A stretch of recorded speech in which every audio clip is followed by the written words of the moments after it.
கடந்த 2025 செப்டம்பர் 27 அன்று தமிழக வெற்றிக் கழகத்தின் நிறுவனர் திரு ஜோசப் விஜய் அவர்கள் பிரச்சாரத்திலே பங்கேற்ற போது அந்த கூட்ட நெரிசலில் சிக்கி 41 நபர்கள் உயிரிழந்த சம்பவம் ஒட்டுமொத்த இந்தியாவையே உலுக்கியது அப்படின்னு சொல்லலாம்.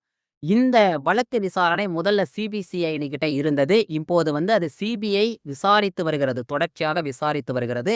இந்த நிலையில தான் தாவேகா அரசு கடந்த சட்டமன்ற தேர்தலிலே வெற்றி பெற்று தற்போது ஜோசப் விஜய் அவர்கள் முதலமைச்சராக இருக்கிறார். அந்த நிலையில கரூர் மக்களுக்கு நான் எதையாகிலும் செய்ய வேண்டும் என்ற எண்ண ஓட்டத்துடன் அந்த உயிரிழந்த குடும்பங்களின் வாரிசுதாரர்களுக்கு அரசு பணி வழங்கப்படும் என்ற அறிவிப்பை வெளியிட்டு 32 தகுதியான குடும்பங்களின் வாரிசுதாரர்களுக்கு அரசு பணியை வழங்க அவர் உத்தரவிட்டிருக்கிறார்.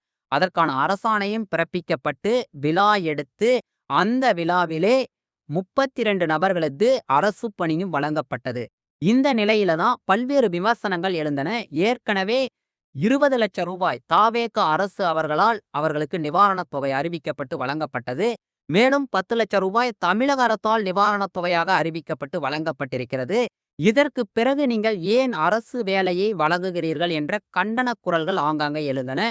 அதை குறிப்பாக பாட்டாளி மக்கள் கட்சியின் தலைவராக இருக்கக்கூடிய அன்புமணி ராமதாஸ் அவர்கள் 25 எண்ணிக்கையிலான குரூப் 1 தேர்வுகளுக்கான காலி பணியிடங்கள் மட்டுமே அறிவிக்கப்பட்டிருக்கக்கூடிய நிலையில் இன்று 10 லட்சத்துக்கும் அதிகமான விண்ணப்பதாரர்கள் விண்ணப்பிக்கக்கூடிய நிலை இருக்கிறது.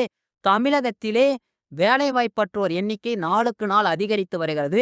22 லட்சத்துக்கும் அதிகமான நபர்கள் குரூப் 4 தேர்வுக்காக அதை எழுத தயார் நிலையில இருக்காங்க. குரூப் 1 தேர்வை 5 லட்சத்துக்கும் அதிகமான மாணவர்கள் எழுத காத்திருக்கின்றனர். இந்த நிலையில நீங்கள் இப்படி ஒரு அறிவிப்பை வெளியிடுவது அவர்களுக்கு செய்யும் துரோகம் என்றே அன்புமணி ராமதாஸ் குறிப்பிட்டார். அவர் என்ன சொல்றார் அப்படின்னா, இந்த பணியாணையை நீங்கள் வழங்கும் போது இதே போல வன்னிய சமுதாயத்திற்காக இடஒதுக்கீடு கோரி போராட்டம் நடத்தப்பட்டதல்லவா, அந்த போராட்டத்திலே உயிரிழந்தவர்களின் குடும்பங்களின் வாரிசுதாரர்களும் நீங்கள் பணி நியமன ஆணை வழங்கப்பட வேண்டும் என்ற கோரிக்கையை வைத்தார்.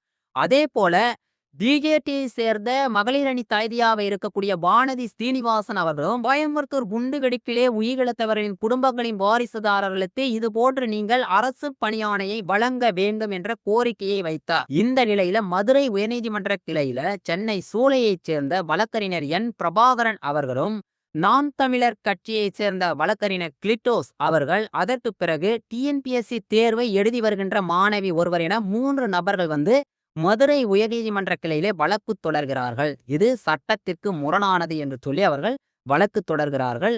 தகுதியாக நாங்கள் படித்து இந்த தேர்வுக்கு தயாராகி வருகிறோம். ஆனாலும் கூட இப்படி வழக்கை திசை திருப்ப, மேலும் அந்த பாதிக்கப்பட்ட நபர்களுக்கே இது போன்ற பணி நியமன ஆணைகளை வழங்கும் போது அவர்கள் பிறல் சாட்சியாக மாறக்கூடும் அப்படின்னு சொல்லி வழக்கறிஞர் என் பிரபாகரன் அவர்களும் நாம் தமிழர் கட்சியும் வாதிடுகிறது. இதனை உன்னிப்பாக கவனித்த மதுரை உயர்நீதிமன்ற கிளை நீதிபதிகள் அவர்கள் ஒரு மகத்தான தீர்ப்பை வழங்கியிருக்காங்க. அவர் என்ன கேட்கிறாங்க அப்படின்னா, நீங்க சாலை விபத்திலே மரணம் அடைந்தவர்களுக்கு இது போன்று பணி நியமன ஆணைகளை வழங்குவீர்களா?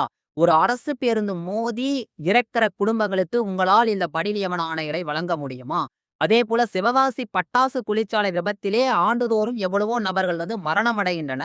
அவர்களின் குடும்பங்களுக்கெல்லாம் இதுபோல் அரசு பணிகளை நீங்கள் வழங்க முடியுமா? அரசு பணிக்கென்று ஒரு மாண்பு இருக்கிறது, தகுதி இருக்கிறது. இப்படியெல்லாம் நீங்கள் வழங்க முடியாது. இந்திய அரசியலமைப்பு சட்டம் 14(16) மீறிய செயல் என்றே பார்க்கப்படுகிறது. அனைவருக்கும் சம வாய்ப்பு வழங்கப்பட வேண்டும். சமமான முறையில் அரசு வேலைகள் கிடைக்க வேண்டும் என்று சட்டம் சொல்கிறது.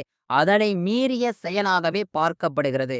எதிர்கட்சிகள் என்ன குற்றச்சாட்டு நிகழ்த்துகின்றன அப்படின்னு நீங்க பாத்தீங்கன்னா, கரூர்ல அப்போதைக்கு நடந்த அந்த பொதுக்கூட்டம் என்பது தாவேகா கட்சி கூட்டம். அந்த கட்சி கூட்டத்துல முதலமைச்சர் இப்போதைக்கு தான் இவர் முதலமைச்சர். ஆனால் அன்றைக்கு ஒரு கட்சியோட தலைவர் மேலும் உச்சபட்ச நடிகராக இருந்த திரு விஜய் அவர்களை காண வந்த கூட்டம். அந்த விஜயை காண்பதற்காக வந்த கூட்டத்திலே உயிரிழந்தவர்களுக்கு அரசு பணியை எப்படி தாரை வார்த்த முடியும் என்ற கேள்வியை சாமானியர்கள் எழுப்ப தயாராக இருக்கின்றனர். மேலும் இந்த தருணங்கள்ல வேலைவாய்ப்பற்ற இளைஞர்கள் படித்துவிட்டு போட்டித் தேர்வுக்கு பல்வேறு லட்சிய கனவுகளை சுமந்து கொண்டு சுமார் 20 லட்சத்துக்கும் அதிகமான நபர்கள் ஆண்டு முழுவதும் போட்டித் தேர்வுக்கு தயாராகி வருகின்றனர். அப்படிப்பட்ட சூழ்நிலையிலே பொதுக்கூட்டத்தை காண வந்த நபர்கள் உயிரிழந்த குடும்பங்களுக்கு இதுபோன்ற பணி வாய்ப்புகளை வழங்குவது கேலி கூத்தாகிவிடும் என்று மாணவர் சமுதாயமும் பல்வேறு கண்டன குரல்களை எழுப்பி வருகின்றன. எனவே தாவேக அரசு செய்தது நியாயச் செயல் அன்று. அதனாலே மதுரை உயர்நீதிமன்ற கிளை இதை ரத்து செய்து அறிவித்திருக்கிறது. அந்த பொதுக்கூட்டத்திலே உயிரிழந்த நபர்களுடைய மரணம் என்பது நிச்சயமாகவே கவலை அளிக்கக்கூடியது. அதில் எந்தவித மாற்று கருத்தும் இல்லை. அவர்களுக்கு நிச்சயமாகவே கருணைத் தொகை வழங்கப்பட வேண்டும். அவர்களுக்கு 30,00,000 ரூபாய் இதுவரை கருணைத் தொகை வழங்கப்பட்டிருக்கிறது. மேலும் அரசு பணி வழங்குவதில் மாற்று கருத்து இருக்கிறது. தனியார் துறைகளிலே எவ்வளவோ நிறுவனங்கள் இருக்கின்றன. அந்த துறைகளிலே அவர்களுக்கு தகுதியான வேலை வாய்ப்புகளை உருவாக்கி தரலாம். 1,00,00,000 ரூபாய் வரை கூட நிவாரணத் தொகை வழங்கி அவர்களை தொழில் முனைவோராக உருவாக்கலாம். ஆனால் அரசு பணி என்பது பல்வேறு தேர்வு முறைகளின் மூலம் தகுதியான மாணவர்களை தேர்ந்தெடுத்து அந்த பணிக்கு அமர்த்தப்படுகின்றன. ஒரு அரசு பணிக்கென்று மகத்துவம் இருக்கிறது. எனவே அந்த பணியை இப்படி வழங்குவது தார்மீக பொறுப்பாகாது என்றே நாமும் கருதுகிறோம். கருணை அடிப்படையிலே பணி வாய்ப்பு வழங்கப்படுவதில்லையா என்ற கேள்வி எழலாம். கருணை அடிப்படையிலே பணி வாய்ப்பு வழங்கப்படுகிறது. இந்த கருணை அடிப்படையிலே பணி எப்படி வழங்கப்படுகிறது எனில், பணியின் போது இறக்கக்கூடிய அரசு ஊழியர்களின் வாரிசுதாரர்களுக்கு இந்த பணி நியமனம் வழங்கப்படுகிறது. அதிலே பல ஆயிரக்கணக்கான நபர்கள் அந்த கருணை அடிப்படையிலான வேலைக்கு காத்திருக்கக்கூடிய சூழலில் 32 நபர்களுக்கு நீங்கள் பணி நியமன ஆணைகளை வழங்குவது எந்த விதத்தில் நியாயம் என்ற கேள்வி எழாமல் இல்லை. இன்றைக்கு தாவேக அரசு உச்ச நீதிமன்றத்தில் மேல்முறையீடு செய்ய காத்திருக்கிறது. இதை தாவேக அரசு மறுபரிசீலனை செய்யுமா என்பதை நாம் பொறுத்திருந்து பார்ப்போம். கடினப்பட்டு படிக்கக்கூடிய தங்களுடைய வாழ்நாளை எல்லாம் இதற்காக அர்ப்பணிக்கின்ற இளைஞர் சமுதாயத்துக்கு துரோகம் இழைக்க வேண்டாம் என்பதே நம்முடைய பார்வையாக இருக்கிறது. தாவேக அரசு இதை சிந்திக்குமா என்பதை நாம் பொறுத்திருந்து பார்ப்போம். நன்றி தோழர்களே.